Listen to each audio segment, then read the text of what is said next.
Alo, reka tubagezeho urutonde rwa filime cyangwa se seri zasohotse mu cyumweru gishize. Uru rutonde turushingira ku makuru atangwa n'ibinyamakuru by'imyidagaduro, aho hari filime nyinshi zijya zisohoka n'izagiye zisohoka zikajya hanze mu cyumweru gishize, ndetse inyinshi zagiye hanze ku itariki 21 z'ukwezi k'Ugushyingo, ubwo ni ukwa 11 mwaka 2025. Tuzikugezaho ziri mu bice bitandukanye bya sinema, aho tukugezaho iza Hollywood, iza Bollywood n'izindi. Filime dutangiriyeho ku rutonde rwa mbere ni filime yitwa Wicked. Iyi yasohotse ku itariki 21 z'ukwa 11 2025. Ni igice cya kabiri cya adaptation ya musical ya Wicked. Elphaba uyu wapiganwaga na Cynthia Erivo, Wicked Witch of the West, yagombaga guhura na Glinda uyu yitwa Ariana Grande, The Good Witch of the North, mu rugamba rwo guhindura Ozzy. Harimo ibice by'amarangamutima, injyana nyinshi no kwiyemeza.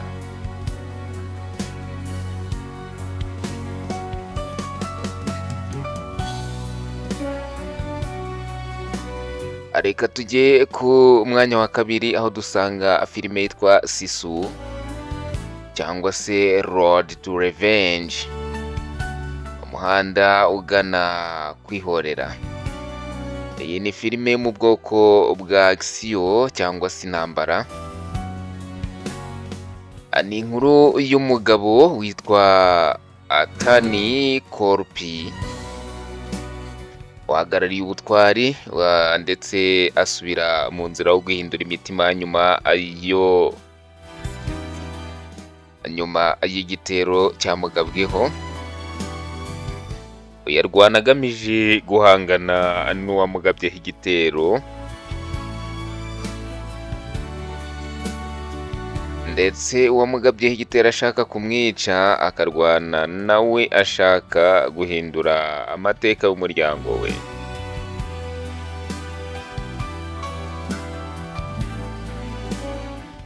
$120 Bahadur cyangwa se 120 Bahadur.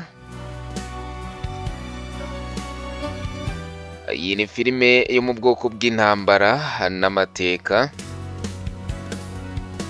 Iyi filime ishingiye ku nkuru nyayo y'intambara ya Rezangla, niyo mu 1962, aho abasirikari 120 barwanira igihugu cyabo mu ntambara ikomeye. Witwa Major Shaitan Singh Bati, uyu ni Farhan Akhtar. Murabyumva ko turi muri Bollywood. Uyayobora abasirikari be mu rugamba rukomeye, ndetse bagaragaza ubutwari bukomeye, bitanga banahangana n'ibihe bikomeye.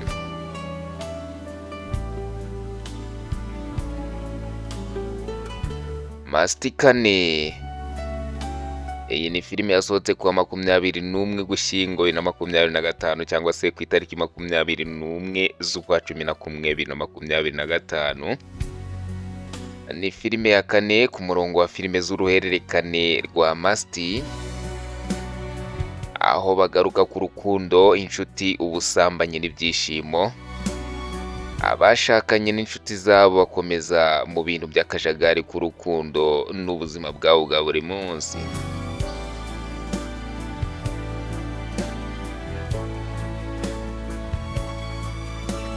Indi filime ukwiye kubaza uwo mugabo witwa Nkuba kuri filime mvugo ndetse na Bello Films. filime utagomba kureka kumubaza ni filime yitwa Mask. Iyi ni mu bwoko bwa dark comedy cyangwa se comedy yijimye. Yasohotse kwa 21 Ugushyingo 2025. Ni inkuru y'umuntu ufite ubuzima bubiri cyangwa se ubuzima bw'ibanga, aho ibintu byiyongera mu buryo butunguranye bikomeye, abigera ku ntambara y'ibitekerezo, uburiganya ndetse n'ibikorwa biteye ubwoba, ari nayo mpamvu byabaye dark cyangwa se umwijima.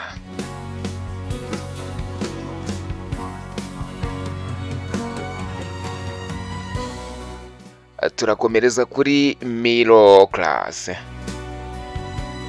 Iyi ni filime yo mu bwoko bwa filime z'umuryango, yasohotse ejo bundi kwa 21 z'ukwa 11 2025.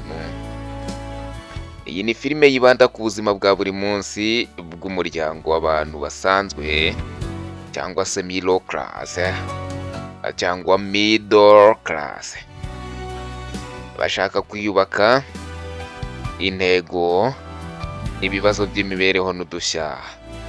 Igaragaza inzozi, ibyishimo n'imbogamizi by'umuryango.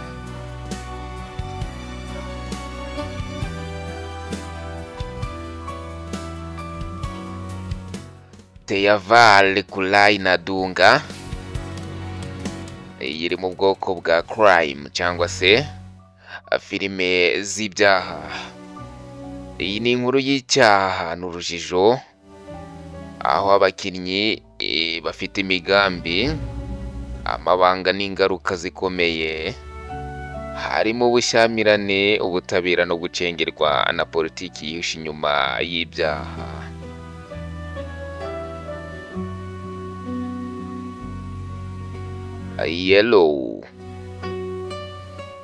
Yellow nk'ibara ry'umuhondo, ni filime iri ku mwanya wa 8.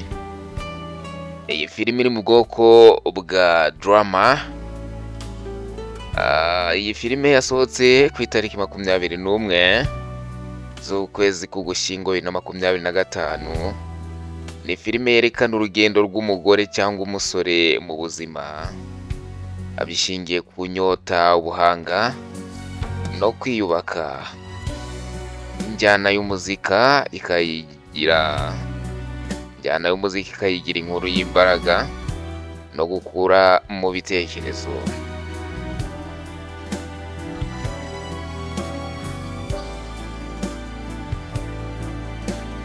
"12A Railway Colony". Iyi ni filime yo mu bwoko bwa horror cyangwa se y'ikikango. Iyi ni filime y'umushyikirano n'ibitangaza, ikaba yibanda ku nyubako ifite amateka y'ibitangaza cyangwa ikibi kiyirimo, harimo ibice byihishe, ubwoba, amabanga y'ahantu n'imyemerere y'abahaka. Imyemerere y'abahakikije.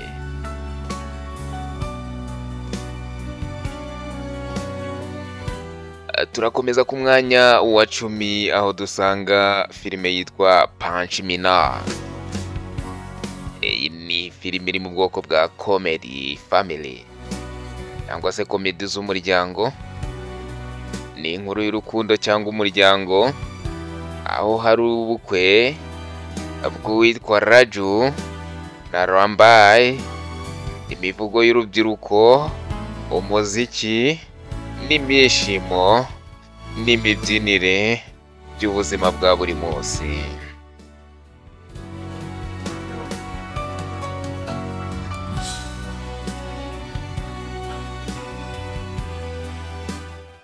Iyi rero iri no mu bwoko bwa romance cyangwa se filime z'urukundo. Tujye kuri Primand. Primand ni filime yo mu bwoko bwa light hearted cyangwa se ikora ku mutima gake gake, romantic film, filime y'urukundo.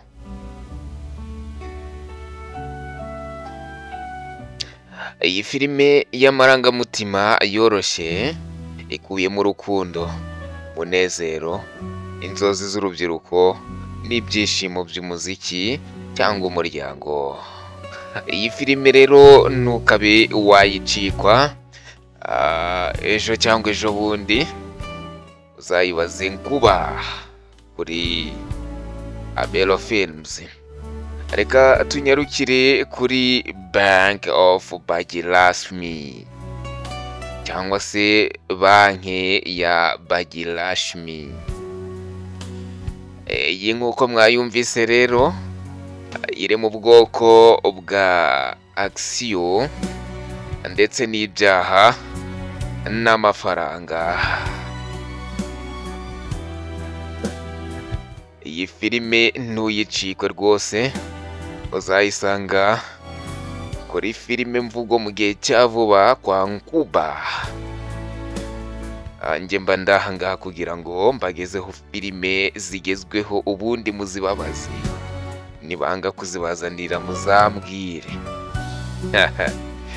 Iyi filime nimba warabonye by'umwihariko yitwa Money Heist cyangwa se filime yitwa La Casa de Papel, inzu cyangwa se inzu y'impapuro, irimo abagabo nka Professor, umugabo wanditse izina rikomeye cyane. Iyi rero ntukayicikwe kuko itsinda ry'abantu bategura ubujura muri banki ya Bhagilashmi.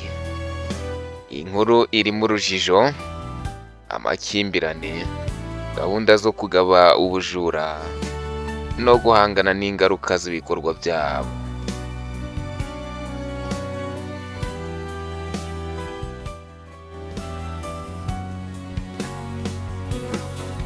Reka tujye kuri Radeya, inkuru y'abantu bafite ubuzima bw'ubugome buhambaye.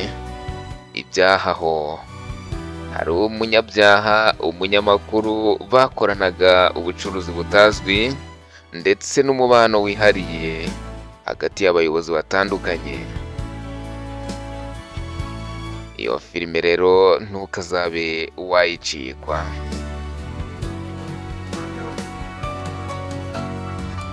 Dusoreze kuri Full Meals cyangwa se icyo kurya cyuzuye. Ni inkuru y'urukundo ndetse filime y'urukundo yasohotse ku itariki 21 z'Ugushyingo 2025. Inkuru y'urukundo rufite umwihariko, rwerekana abakinnyi bakiri bato guhuza imyumvire, ibihe by'urukundo nuko bashaka kuba ku mubano wabo mu buzima busanzwe.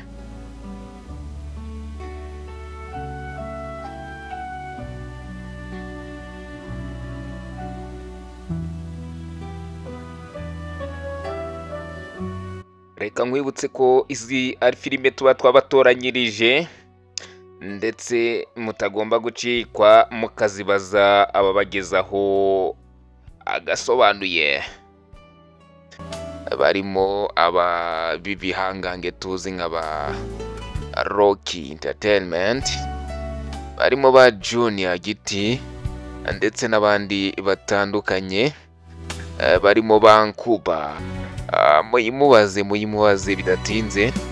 Izi filime azibagezeho adatinze, mube mu wa mbere babona filime baziboneye ku gihe, mubikesha Intambwe Media Films.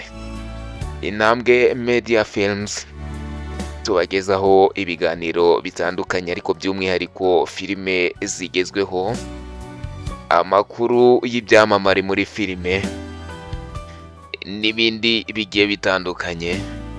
ndetse na filime by'umwihariko mu buryo busobanuye. Nibidukundira tubonye umwanya uhagije, tuzakomeza tuzibagezeho mu bihe bitandukanye ndetse zibagereho ku bwinshi. Reka tugushimire wowe wafashe umwanya wo gutega amatwi iki kiganiro, kandi ujye hasi uduhereze igitekerezo cyawe, ntugende kandi udakoze sabo, iyo bita subscribe, like, comment, share, ubundi twibanire